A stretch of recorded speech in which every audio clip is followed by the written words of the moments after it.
Welcome to GPS Your Health, where we help you navigate our ever-changing healthcare system. I'm Robin Denton, your host. If you've ever felt lost in the medical system, overwhelmed by options, or unheard by the very people meant to help you, you are not alone. Here, we believe that God cares deeply about your health and your purpose. The enemy may be trying to keep you stuck in sickness, but there is hope. When you invite God into your healing journey, He will give you wisdom, direction, and He'll bring the right people that you need at just the right time because He is the great physician. As you listen, I ask that you keep an open mind. Healing doesn't always look the way we expect. It didn't for me. And many are finding true, lasting wellness through holistic approaches that care for the body, mind, and spirit. Remember, what the sun sets free is free indeed. Oh, and one more thing, be sure to grab your free copy of 7 Qualities to Look For in a Doctor to help you get started in the right direction. The link is below, and let's get started. Hi there, I'm so glad that you are joining me today. In this video, we are going to be talking about what could actually be causing you to be sick to start with. So, I want to start with an analogy because if you got in your car and your car was making a noise, you would not ignore it. You would not just put a temporary band-aid fix on it, unless that was just like until you could get where you're going. Like if you have a flat tire, you're not just going to drive around on the spare tire forever and expect it to work like your regular tire. You with me? Okay, but that is what we do with our bodies. It's like our body gives some kind of signal that it's not okay, some kind of sign that, hey, things are not working like they should be working. And we either ignore that and say, oh, everybody has that, or we put a little temporary band-aid on it. So, for example, if we get acid reflux or heartburn, we don't figure out what's causing the heartburn and then prevent that. We either say, well, that's just part of life, everybody gets heartburn, or we take some Tums or take some Pepcid or some kind of medicine for it, which is just a Band-Aid. It's a temporary solution for a permanent problem because it comes back all the time. So I want to make that analogy because of course, we should be taking better care of our bodies than we do our cars, but we don't. And then, we start with one symptom and then another symptom and then another symptom, and we're still like, well, everybody has seasonal allergies. Everybody gets heartburn. Everybody has memory loss sometimes. I'm getting older, or whatever the case may be. But we are making excuses. We would never, ever do that with our car. One noise, and we're going into the shop, right? Now, when we go in to get our car fixed, we would not go to a mechanic who just worked on one part of the car if our car was making noise. We would not say, okay, I'm going to take it to the guy who does batteries. Okay, I'm going to take it to the guy who does, I don't know what I'm talking about, your fuel pumps. Okay, I'm going to take it to a guy who does spark plugs. And you would not go to all these different mechanics that would specialize in one specific part of the car, because that the car, all the parts of the car work together. So you need somebody who knows how the entire car works. Same thing for your body. All the parts work together. They do not work in isolation. So the mere idea that we go to one doctor for our brain and one doctor for our heart and one doctor for our joints and one doctor for our blood sugar, it makes no sense if we really stop and think about it. Our whole body is working together. We need somebody who knows about all the things. And we call them specialists, but if everyone is suffering with a lot of the same symptoms, then it's not really that special. Can we agree on that? Okay, so we're going to think about our body like a car, and we're going to realize that it all works together. It doesn't work, each part is not working individually, okay? Our kidneys work with our heart, works with our liver. It all works together, works with our brain, works with our gut. Everything is connected, okay? And when it's making noise, when our body is screaming for some help in one area, we are not going to ignore it and assume that that is just part of life. It is not. Let me tell you. Okay, I want to go ahead and talk to you and tell you a little bit about my story. So, I made some notes because there's a lot to it. I had always, as a child, I was one of those kids. I took an antibiotic every year. I got all my shots. I was the firstborn, so my mom, anytime I sneezed, my mom ran me to the doctor, probably got an antibiotic. It was before they knew that they shouldn't give antibiotics all the time. So I got one all the time. And I had seasonal allergies growing up, and I had a very weak immune system from all the antibiotics, I'm sure. In case you don't know, when you take an antibiotic, it actually wipes out your immune system for the next 6 to 9 months.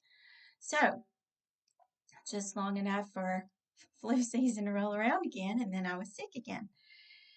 As an adult, I would say that I looked pretty healthy, although I knew my immune system wasn't great until I had my first child. And after I had my first child, it seemed like after that I started, like I was gaining about 10 pounds a year, and I didn't feel like I was eating any different. Now, I did not have good, healthy eating habits when I was young, and so that was catching up with me. So allergy symptoms. I ended up taking allergy medicine, a nasal spray and some kind of allergy medicine. And then I even ended up getting allergy shots. And of course, I had indigestion or heartburn, and then I was able to take a pill for that. And then I had some sleep issues, and I was given some medicine to help me sleep. But when my health really crashed was the year I turned 40.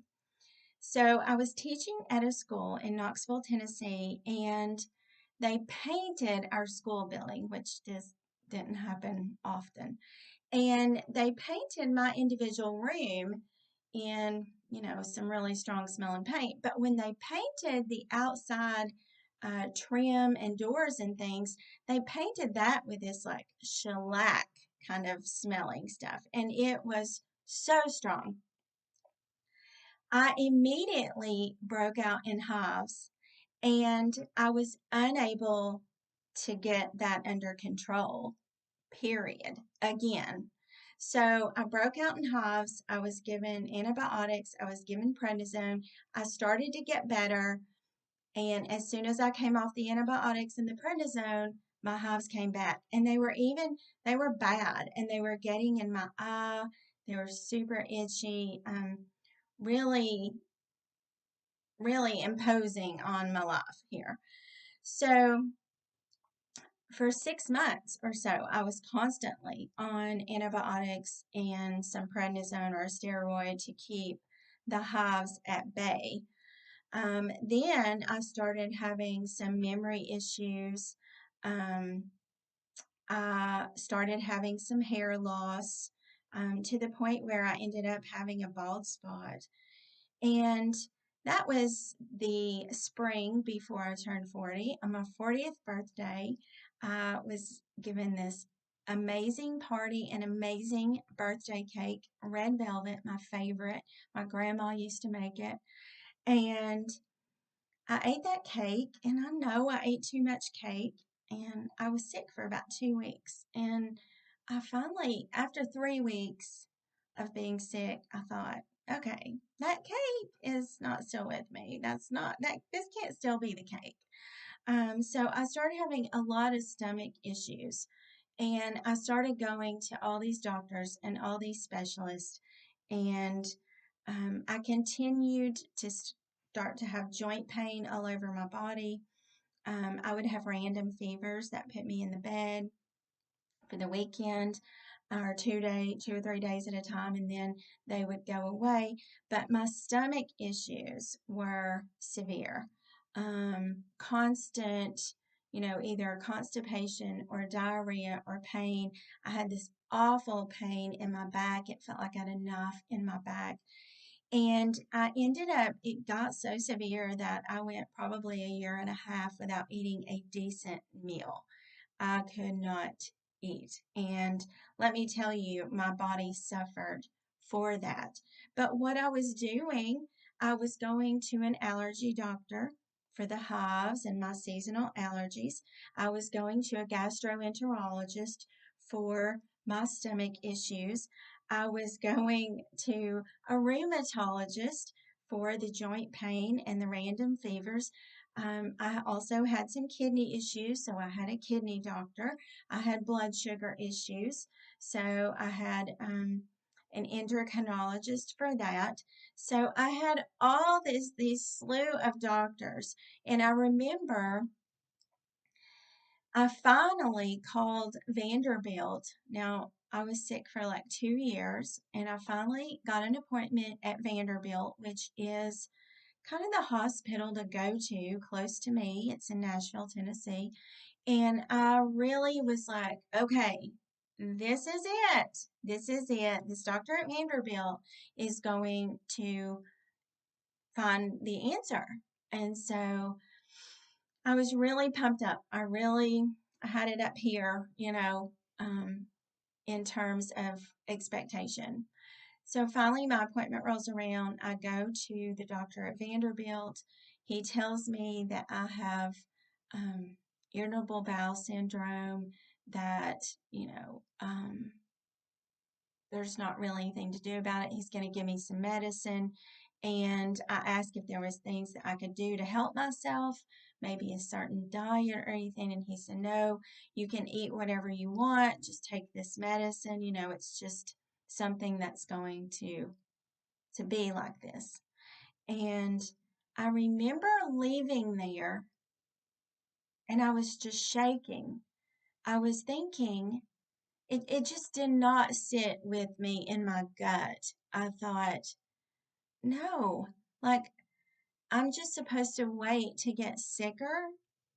Like I'm already snowballing. I was 40 years old, and my bag of medication was had more medicine in it than my mother and my father, who were 70. Was not okay. And it was just, I was getting medicines faster and faster. And as I would take them, I was getting sicker and sicker.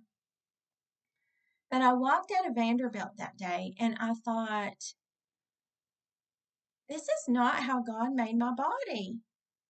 I mean, if you cut off like a lizard's tail, it grows back. If I cut myself, it scabs over and heals. People have lost limbs, and before they were able to get medical treatment, those limbs have healed over by themselves. It did not sit right with me that I was sick, and I was just intended to be sick and get sicker. I believed, in the Bible it tells us that God promises us a life of abundance. And I knew that was not it. I was not able to live that life. I was not even able to take care of my family, go to my child's events. Like I was missing things in her high school life that would not ever have the chance to be at again. I was not able to go to the grocery, to fix dinner, to eat dinner, to clean the house. I was not living. I was just barely surviving. I ended up on 20 medications a day. I would take a lot of my medications would say, could cause drowsiness, do not drive, and I would take 4 or 5 of those before I left to go to work. Thankfully, I didn't work far from my house, but I wasn't able to get out of the house without those medicines. I could not drive more than 10 minutes away. I would be terrified because I would need to go to the restroom and not be able to get off the interstate or get to a restroom in time. So I I had anxiety about traveling even across town. So I just knew I'd read about the Proverbs 31 woman, and I knew that was not it. I'm supposed to be taking care of all these things as a Christian woman. That is what God has called me to do, and I'm unable to do it. And so nothing about that resonated with me. Now, I ended up going to a doctor who did natural health. And I do believe God always makes a way for you. And I'm hoping that for some of you, this is the way that He's making, and that you will really lean into that. So I ended up going to a natural doctor who treated the whole body. And the first thing that was different from my medical doctor, other than that she looked at my entire body and how it worked together, she looked at the root causes of disease. And there's only about 8 really root causes, 8 main categories. Let me tell you what these are, because one of these things are probably, if you are very sick, you probably have 2 or 3 of these things working against you right now. But these 8 things are heavy metal toxicity. You've come in contact with too many heavy metals, and that could be that you've ingested them in your food or water, or makeups, lotions, things like that have a lot of metals in them. Chemical products. Chemicals are in everything, our cleaners, artificial fragrances, so many things. Food sensitivities, probably not from the food itself, but probably from the pesticides and chemicals and things that are put on the food that we're eating today. And that's a whole conversation we'll have later about what is really food. Bad bacteria, viruses, fungi, like mold, parasites, and then stress or trauma. So those are the 8 things that could be making you sick. There's probably 2 or 3 of those making you sick. And what you have to do first thing, you have to find out what's causing your illness. So when I got to the natural doctor, I had 3 or 4 different types of fungus in my stomach. Um, I had a chemical sensitivity. I had an overload of chemicals. Your liver has to process all the chemicals that you take in. And so all the medicines that you take in have chemicals in them, and my liver could not process that. And as I was taking more and more medicine, I was getting sicker and sicker. My body was not able to process those chemicals. So you have to eliminate what's causing you to get well or to get sick. But I remember thinking as I went around from doctor to doctor, I never thought, what is causing me to be sick? I just wanted a diagnosis. I would have been happy with a label. Like, you have lupus.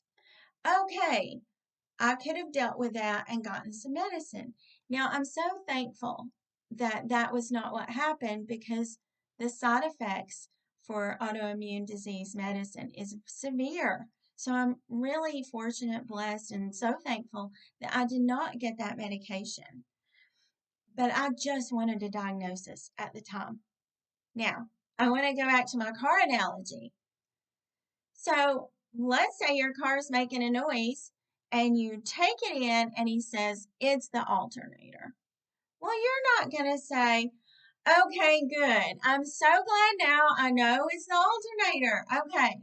Okay. Well, it's going to keep making this noise, but at least I know it's just the alternator. No, you're going to say, what do we need to do to fix it? Not, can I limp around with this faulty alternator? How long am I going to be able to limp around with this faulty alternator? No. How long is this spare tire going to get me around? But that's what we do with our bodies. How long am I going to be able to limp around with this disease? That is not what God intended for you. He did not intend for you to limp around with disease throughout your entire life. Now, I don't have some fantasy idea that everybody will get well and that nobody will be sick. Of course not. There are diseases that are incurable. There are genetic diseases that we have no control over. Yes. But we all, in the whole world, we don't all have these same illnesses and are going to have them the rest of our life. No, we are not meant to limp around through our life. We are meant to be helpers to others. We are meant as Christians to give life to others, to speak life into others, to help our neighbor. We can't help our neighbor when we're sick. I cannot physically help you when I'm sick. I cannot financially help you when I'm paying out all this money to doctors and insurance and emergency room visits and having tests ran and paying for medicine that my insurance might not cover.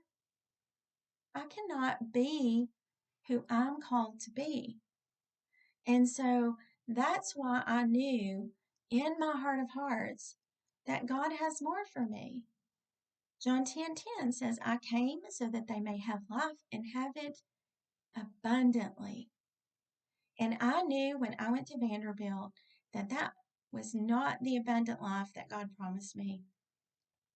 I knew that I knew what I saw him do for a little lizard, and I'm more valuable than a little lizard to my God, my creator. I know the jobs and the things he created me for, and I was not able to do them because of my illness. And I knew that was not what he meant for me.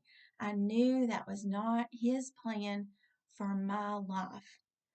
And it is not his plan for your life either. So all of these random illnesses that you're having, they're all connected.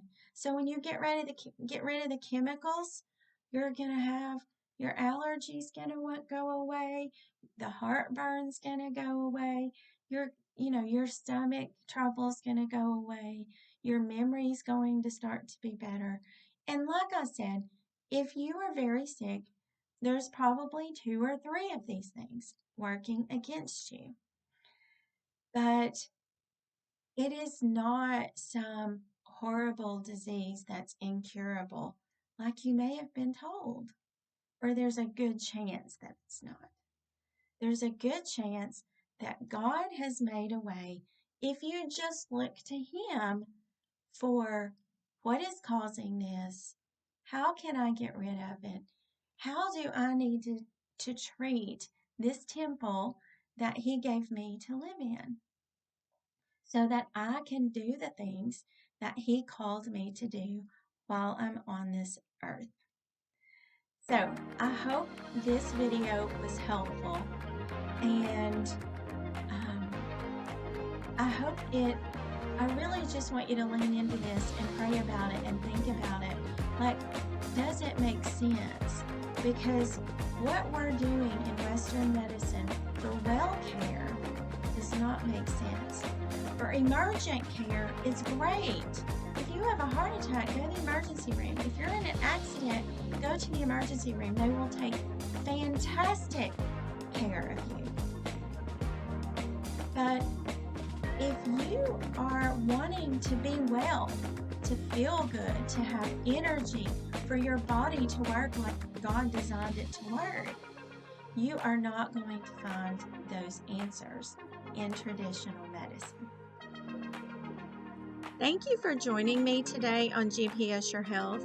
If this episode encouraged you, brought you clarity, or helped you just feel a little less alone on your journey, I invite you to share it with someone who may need the same hope. And if you haven't already, be sure to subscribe to the podcast, leave a review, and share it with others. It helps this message reach more people who are searching for answers. You can also connect with me beyond the podcast by visiting my website and joining me on Facebook and Instagram for more encouragement, resources, and guidance on your healing journey. Remember, you don't have to navigate your health alone. God sees you, He cares about every detail, and He is guiding you toward healing, one step at a time.